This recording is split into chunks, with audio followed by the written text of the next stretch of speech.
लोकसभा जिंकली, आता विधानसभेची तयारी सुरू आहे, कशी रणनीती राहील शिरूर लोकसभा मतदार? नाही, साधी सरळ गोष्ट आहे. आम्हाला महाराष्ट्राची विधानसभा हातात घ्यायची. महाराष्ट्र राज्य आम्हाला हवं. आणि अनेकांना अनेक वर्ष संधी देऊन सुद्धा 20-30 वर्ष काही ठिकाणचे प्रश्न शिल्लक आहेत, तर त्याची पूर्तता करायची. त्यासाठी आम्हाला सत्ता हवी. आम्ही ज्यांच्या हातात सत्ता दिली त्यांच्याकडून लोकांचे प्रश्न सुटले नाहीत हे स्वच्छ दिसते. त्याला आता उत्तर शोधावं लागेल आणि ते उत्तर महाराष्ट्राची सत्ता हातात घेणं आणि लोकांचे प्रश्न सोडवणं हा एक निर्णय कार्यक्रम. संभाजी जिल्हा हा शरद पवारांना मानणारा जिल्हा आहे.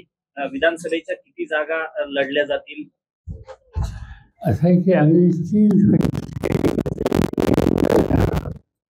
त्याच्यामध्ये काँग्रेस पक्ष आहे, राष्ट्रवादी काँग्रेस पक्षाच्या नेतृत्वाखालचा आहे आणि त्याच्यानंतर उद्धव ठाकरेंच्या नेतृत्वाचा. या सगळ्यांच्या आमचा विचारविनिमय चालू आहे. माझी खात्री आहे की आमच्या सगळ्यांचे एक मतानं यादी तयार होईल आणि त्या सगळ्या जागा आम्ही एकत्रित लढू.